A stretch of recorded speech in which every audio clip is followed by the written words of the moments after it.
Hello दोस्तों, स्वागत है आपका एग्ज़ाम स्टडी विद संगीता में। दोस्तों, आज के इस वीडियो में हम बात करेंगे आरआरबी एएलपी और टेक्नीशियन भर्ती 2024 के लिए अपनी स्टडी जीके की सीरीज़ में एक और नए वीडियो की। आज हम बात करेंगे भारत की सुरक्षा व्यवस्था से बनने वाले टॉप 60 मोस्ट इम्पॉर्टेंट प्रश्नों की। दोस्तों, ये स्ट्रैटेजी का पार्ट 10 है। यदि आपने इससे पहले के 9 पार्ट नहीं देखे हैं तो आप प्लेलिस्ट में जाकर उन सभी को देख सकते हैं। ये सभी पार्ट आपके आने वाली प्रतियोगिता परीक्षाओं के लिए इंपॉर्टेंट रहेंगे, चाहे वे एएलपी का एग्ज़ाम हो, टेक्नीशियन, या फिर आने वाले समय में जो रेलवे का कैलेंडर जारी हुआ है वहाँ आपको एनटीपीसी, ठीक है, साथ ही साथ ग्रुप डी के एग्ज़ाम भी देखने को मिलेंगे। तो उन सभी परीक्षाओं के लिए वीडियो इंपॉर्टेंट रहेगा। तो चलिए स्टार्ट करते हैं। भारत की सुरक्षा व्यवस्था। भारतीय तीनों सेनाओं का प्रमुख कौन होता है? इम्पॉर्टेंट है। तो भारत के राष्ट्रपति भारत की तीनों सेनाओं के प्रमुख होते हैं। भारतीय सेना को कितने भागों में बांटा गया है? तो भारतीय सेना को 3 भागों में बांटा गया है, जल, थल, नभ। भारत के प्रथम चीफ ऑफ डिफेंस स्टाफ कौन थे? सही आंसर है जनरल बिपिन रावत। बात करेंगे थल सेना से बनने वाले इंपॉर्टेंट प्रश्नों की। थल सेना का मुख्यालय कहाँ है? तो थल सेना का मुख्यालय है नई दिल्ली में। थल सेना को कितने कमानों में बांटा गया है? तो थल सेना को 7 कमान में बांटा गया है। थल सेना का प्रधान कौन होता है? तो थल सेना का प्रधान होता है जनरल। कौन होता है? जनरल। कमान का सर्वोच्च पद अधिकारी किस रैंक का होता है? तो ये होता है लेफ्टिनेंट जनरल। ठीक है, लेफ्टिनेंट जनरल कौन होता है? जनरल से छोटा होता है, याद रखिएगा। देखिए, थल सेना देख रहे थे हम, तो थल सेना की कमान देख लेते हैं। पश्चिमी कमान, इसका मुख्यालय है चंडीगढ़ में। पूर्वी कमान का मुख्यालय है कोलकाता में। उत्तरी कमान का मुख्यालय है 24 एपीओ में। दक्षिणी कमान, इसका मुख्यालय है पुणे में। मध्यवर्ती कमान का मुख्यालय है लखनऊ में। दक्षिण पश्चिमी कमान का मुख्यालय है जयपुर में। और ट्रेनिंग कमान का मुख्यालय है शिमला में। कहाँ पर? शिमला में। भारतीय सेना की सबसे छोटी और सबसे बड़ी इकाई क्रमशः कौन सी है? तो सबसे छोटी इकाई है सेक्शन और सबसे बड़ी है कोर। ठीक है, ध्यान रखिएगा, इंपॉर्टेंट है। भारत के प्रथम भारतीय कमांडर इन चीफ जो बाद में फील्ड मार्शल बने, इनका नाम क्या है? तो उनका नाम है जनरल के.एम. करियप्पा। भारतीय सेना के अंतिम कमांडर इन चीफ कौन थे? तो सही आंसर है महाराज राजेंद्र सिंह। बात करते हैं नौसेना की। नौसेना का मुख्यालय कहाँ है? तो नौसेना का मुख्यालय भी थल सेना की तरह नई दिल्ली में है। नौसेना का प्रमुख कौन होता है? तो नौसेना के प्रमुख को कहते हैं हम एडमिरल। ठीक है, एडमिरल के नीचे होता है वाइस एडमिरल, फिर रियर एडमिरल।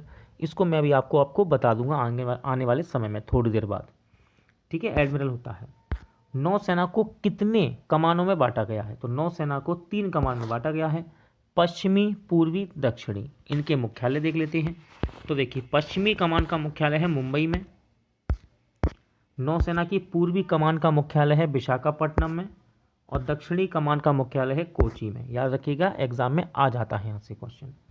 नौसेना में कमान का सबसे बड़ा अधिकारी कौन होता है? तो सबसे बड़ा अधिकारी है वाइस एडमिरल। नौसेना में कितने बेड़े हैं? तो नौसेना में 2 बेड़े हैं, पश्चिमी बेड़ा और पूर्वी बेड़ा। देश में निर्मित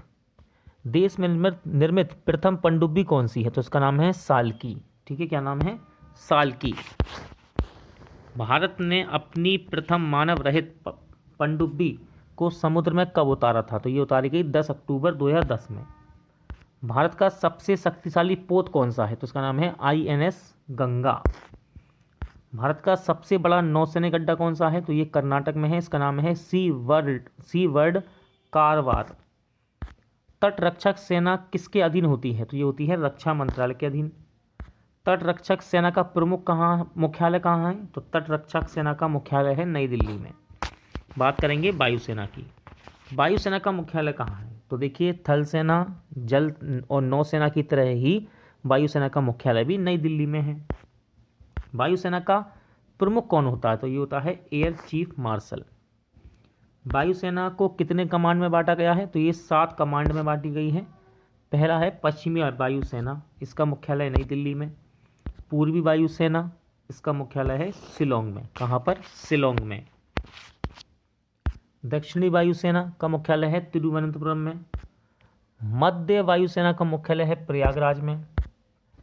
दक्षिण पश्चिम, थोड़ा साफ नहीं है दोस्तों, मैं आपको बोल देता हूँ। दक्षिण पश्चिम वायुसेना का मुख्यालय गांधीनगर। प्रशिक्षण का मुख्यालय है बेंगलुरु। और मेंटेनेंस का मुख्यालय है नागपुर में। भारतीय वायुसेना विश्व की 5वीं सबसे बड़ी सेना है, ध्यान रखिएगा। पहले वायु सेना का नाम क्या था? तो उसका नाम था रॉयल इंडियन एयर फोर्स।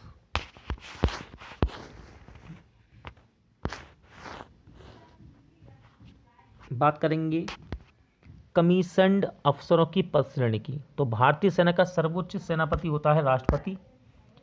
प्रधानमंत्री और रक्षा मंत्री के लिए महत्वपूर्ण रक्षा और रणनीतिक मुद्दों पर सरकार के सलाहकार के रूप में कौन कार्य करेगा? आंसर है चीफ ऑफ डिफेंस स्टाफ, जो कि तीनों सेनाओं के प्रमुख से ऊपर है। एक बार आप इसको देख सकते हैं, मैं आपको पढ़ के सुना देता हूँ। सॉरी दोस्तों, यहाँ साफ नहीं दिख रहा आपको, माफ़ी चाहूँगा इसके लिए। देखिए, थल सेना में सबसे ऊपर होता है पद जनरल का, इसके बाद लेफ्टिनेंट जनरल, फिर इसके बाद major general, brigadier, colonel, lieutenant colonel, major, captain, फिर लेफ्टिनेंट। ऐसे ही वायुसेना की बात करें, सबसे ऊपर है एयर चीफ मार्शल, इसके बाद air marshal, air vice marshal, air commodore sorry, फिर है group captain, wing commander, squadron leader, इसके बाद आता है फ्लाइट लेफ्टिनेंट, फिर फ्लाइंग अफसर। नौसेना की बात करें, सबसे ऊपर पद है एडमिरल, फिर है वाइस एडमिरल, रियर एडमिरल, इसके नीचे काम करता है, यानी कि इसके अंडर में होता है कमोडोर, फिर captain, commander, lieutenant commander, lieutenant और सबसे नीचे है सब लेफ्टिनेंट।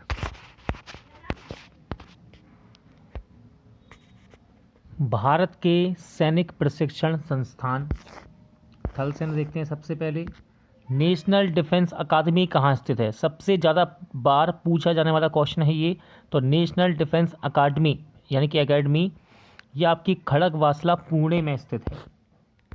इंडियन मिलिट्री अकादमी कहाँ स्थित है? तो ये भी एग्जाम में बार बार आता है क्वेश्चन। इंडियन मिलिट्री अकेडमी ये देहरादून में है। इन्फेंट्री स्कूल कहाँ है? इन्फेंट्री स्कूल ये मऊ में है। कहाँ पर? मऊ में। आर्टिलरी स्कूल कहाँ है? आंसर है दवलाली में। कहाँ पर? दवलाली। इंपॉर्टेंट क्वेश्चन है, नेशनल डिफेंस कॉलेज कहाँ स्थित है? नेशनल डिफेंस कॉलेज ये नई दिल्ली में स्थित है दोस्तों। कहाँ पर? नई दिल्ली में। डिफेंस सर्विस स्टाफ कॉलेज कहाँ है? आंसर है विलिंगटन में। आर्म्ड सेंटर कहाँ स्थित है? तो ये है अहमदनगर में स्थित है। कहाँ पर? अहमदनगर में। बात करेंगे वायुसेना की। वायुसेना एयरफोर्स एडमिनिस्ट्रेटिव कॉलेज कहाँ स्थित है? आंसर है कोयम्बटूर में। कहाँ पर? Coimbatore. Para trooper training school कहाँ स्थित है? तो पैरा ट्रूपर ट्रेनिंग स्कूल ये है आपके आगरा में, उत्तर प्रदेश के आगरा में। एयरफोर्स अकादमी कहाँ है? एयरफोर्स अकादमी है हैदराबाद में। एलिमेंट्री फ्लाइंग स्कूल कहाँ स्थित है? तो एलिमेंट्री फ्लाइंग स्कूल ये बीदर में है। एयरफोर्स टेक्निकल कॉलेज कहाँ है? तो एयरफोर्स टेक्निकल कॉलेज ये आपका जलाहली बेंगलोर में है। नौसेना के बारे में देखते हैं। इंडियन नेवल अकादमी कहाँ स्थित है? इंपॉर्टेंट है क्वेश्चन। इंडियन नेवल अकेडमी ये है आपकी कोची में। INS चिल्का कहाँ स्थित है? आंसर है भुवनेश्वर में। INS तासिर कार्ल कहाँ स्थित है? तो ये विशाखापत्तनम में है।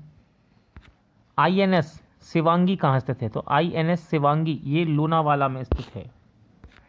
IN बेंदुरथी कहाँ स्थित है? तो ये कोची में है। कहाँ पर? कोची में।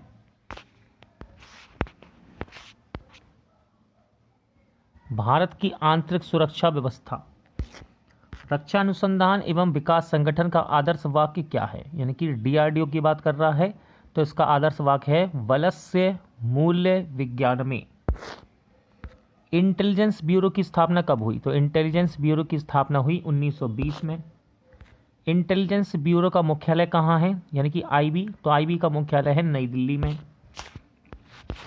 केंद्रीय रिजर्व पुलिस बल का मुख्यालय कहाँ स्थित है, सॉरी इसकी स्थापना कब हुई, तो सीआरपीएफ की बात कर रहा है। सीआरपीएफ की स्थापना हुई 1939 में। केंद्रीय रिजर्व पुलिस बल का मुख्यालय कहाँ स्थित है, तो ये नई दिल्ली में स्थित है। कहाँ पर, नई दिल्ली में। राष्ट्रीय कैडेट कोर की स्थापना यानी कि एनसीसी की स्थापना कब की गई, तो एनसीसी की स्थापना की गई 1948 में। प्रादेशिक सेना की स्थापना कब की गई थी, तो प्रादेशिक सेना की स्थापना हुई 1948 में। असम राइफल की स्थापना कब हुई, असम राइफल की स्थापना हुई 1950 में। होम गार्ड्स की स्थापना कब की गई, होम गार्ड्स की स्थापना की गई 1962 में। केंद्रीय जांच ब्यूरो सीबीआई की स्थापना कब की गई थी, इसका मुख्यालय कहाँ है, तो सीबीआई की स्थापना हुई 1953 में, मुख्यालय नई दिल्ली में है। इंडो तिब्बत सीमा पुलिस की स्थापना कब की गई और इसका मुख्यालय कहाँ है, तो इंडो तिब्बत सीमा पुलिस की स्थापना 1962 में हुई और ये नई दिल्ली में है इसका मुख्यालय। सीमा सुरक्षा बल की स्थापना कब की गई और इसका मुख्यालय कहाँ है, सीमा सुरक्षा बल यानी कि बीएसएफ, बॉर्डर सिक्योरिटी फोर्स, स्थापना 1965, मुख्यालय नई दिल्ली में। केंद्रीय औद्योगिक सुरक्षा बल की स्थापना कब की गई तथा इसका मुख्यालय कहाँ है, सही आंसर है 1969, मुख्यालय है नई दिल्ली में। तटरक्षक बल की स्थापना कब की गई, इसका मुख्यालय कहाँ स्थित है, आंसर है 1978 और मुख्यालय है नई दिल्ली में। राष्ट्रीय सुरक्षा गार्ड की स्थापना कब की गई तथा इसका मुख्यालय कहाँ है, तो राष्ट्रीय सुरक्षा गार्ड की स्थापना हुई 1984, मुख्यालय है नई दिल्ली में। रैपिड एक्शन फोर्स की स्थापना कब की गई तथा इसका मुख्यालय बताइए, तो 1993 में रैपिड एक्शन फोर्स की स्थापना हुई और इसका मुख्यालय नई दिल्ली में है। भारत के विविध प्रक्षेपास्त्र की बात करें, सबसे पहले आता है पृथ्वी। देखिए इसकी मारक क्षमता है सतह से सतह कम दूरी का ये बैलिस्टिक, ठीक है, प्रक्षेपास्त्र है और मारक क्षमता है 150 से 350 किलोमीटर। इसके बाद नाम आता है त्रिशूल का। त्रिशूल सतह से हवा में मार करता है, 500 मीटर से 9 किलोमीटर तक का इसकी मारक क्षमता है। आकाश सतह से हवा में बहुक्षेपीय प्रक्षेपास्त्र है ये, 25 से 30 किलोमीटर तक इसकी रेंज होती है। भारतीय वायुसेना में शामिल, थल सेना में शामिल किया गया है इसे। फिर है नाग, टैंक रोधी निर्देशित प्रक्षेपास्त्र है ये, 4 से 9 किलोमीटर तक की इसकी रेंज है। अग्नि सतह से सतह मध्यम दूरी का बैलिस्टिक मिसाइल है ये और इसकी क्षमता है 700 से 5000 किलोमीटर। धनुष जमीन से जमीन पर मार करने वाला यंत्र मार करता है ये और 500 किलोग्राम आयुध के साथ 350 किलोमीटर इसकी मारक क्षमता है। अस्त्र हवा से हवा में मार करने वाला मध्यम दूरी का प्रक्षेपास्त्र है, 80 किलोमीटर तक की इसकी मारक क्षमता है। ब्रह्मोस जमीन से जमीन पर मार करने वाली ध्वनि से तेज सुपरसोनिक क्रूज प्रक्षेपास्त्र है ये, 300 किलोग्राम आयुध के साथ 290 किलोमीटर मारक क्षमता है इसकी। सागरिका सागर की गहराइयों में भी इसका उपयोग किया जा सकता है और इसकी रेंज यानी कि मारक क्षमता है 700 किलोमीटर। शौर्य सतह से सतह पर मार करने वाला मध्यम दूरी का हाइपरसोनिक बैलिस्टिक प्रक्षेपास्त्र है ये, 1000 किलोग्राम आयुध के साथ 700 किलोमीटर तथा 180 किलोग्राम आयुध के साथ 1900 किलोमीटर की इसकी मारक क्षमता है। प्रहर नेक्स्ट है प्रहर। प्रहर सतह से सतह पर मार करने वाला कम दूरी का बैलिस्टिक प्रक्षेपास्त्र है, 150 किलोमीटर इसकी मारक क्षमता है। K-15 बैलिस्टिक मिसाइल है ये, ध्वनि से 6 गुना अधिक गति से चलती है ये। रुद्रम एंटी रेडिएशन मिसाइल है ये, एंटी रेडिएशन मिसाइल है, 100 से 150 किलोमीटर की इसकी मारक क्षमता होती है। अब हम बात करेंगे भारत की आंतरिक सुरक्षा व्यवस्था अर्धसैनिक और नागरिक बल के बारे में। तो सबसे पहले यह नाम आता है असम राइफल का।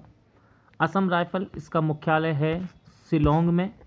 स्थापना 1935। उद्देश्य क्या है? पूर्वोत्तर में भारत म्यांमार सीमा और भारत चीन की सीमा सुरक्षा, कानून व्यवस्था बनाए रखना, आंतरिक शांति बनाए रखना इसका उद्देश्य है। ठीक है, नेक्स्ट बात करेंगे केंद्रीय रिजर्व पुलिस बल CRPF, नई दिल्ली में इसका मुख्यालय है। 1939 में स्थापना हुई। संपूर्ण देश में कानून एवं व्यवस्था कायम रखने में राज्यों की ये सहायता करता है। फिर है भारत तिब्बत सीमा पुलिस ITBP, नई दिल्ली में मुख्यालय है। 1962 में स्थापना हुई। उद्देश्य क्या है? उत्तरी सीमा की सुरक्षा सुनिश्चित करने, सीमावर्ती लोगों में सुरक्षा की भावना बढ़ाना, अंतर्राष्ट्रीय अपराधों, तस्करी एवं भारतीय सीमा में अवैध घुसपैठ रोकने का दायित्व इसी का है। SSB सशस्त्र सीमा बल, स्थापना हुई 1963 में। नेपाल और भूटान सीमाओं की चौकसी करता है ये। इसके बाद आता है सीमा सुरक्षा बल BSF, नई दिल्ली में मुख्यालय है। 1965 में इसकी स्थापना की गई थी। देश की अंतर्राष्ट्रीय सीमा की चौकसी, आपातकाल में आंतरिक सुरक्षा में सहयोग करना इसका उद्देश्य है। CISF केंद्रीय औद्योगिक सुरक्षा बल, नई दिल्ली में मुख्यालय है। 1969 में इसकी स्थापना हुई। और उद्देश्य क्या है? यह रहा उद्देश्य, पढ़ते हैं। केंद्रीय सरकार के औद्योगिक परिसर में कार्यरत कारीगरों और वहां की संपत्ति की सुरक्षा करना इसका उद्देश्य है और प्रशिक्षण संस्थान है इसका हैदराबाद में। भारतीय तटरक्षक बल की बात करें, भारतीय तटरक्षक दल, नई दिल्ली में इसका मुख्यालय है। ठीक है, नई दिल्ली में मुख्यालय है। 1978 में स्थापना हुई। समुद्री सीमाओं एवं समुद्री क्षेत्रों में भारत के राष्ट्रीय हितों की रक्षा करता है ये। NSG राष्ट्रीय सुरक्षा गार्ड्स, नई दिल्ली में इसका मुख्यालय है। 1986 में स्थापना हुई। जर्मनी के GSG 9 एवं UK के SAS की तर्ज पर गठित NSG उच्च प्रशिक्षण प्राप्त बल है जो आतंकवादी गतिविधियों को चुनौती का सामना करता है। इसके सदस्य को ब्लैक कैट के नाम से भी जाना जाता है। ठीक है, ये पॉइंट याद रखिएगा। इसके सदस्य को ब्लैक कैट कहते हैं। इसकी ट्रेनिंग मानेसर हरियाणा में होती है।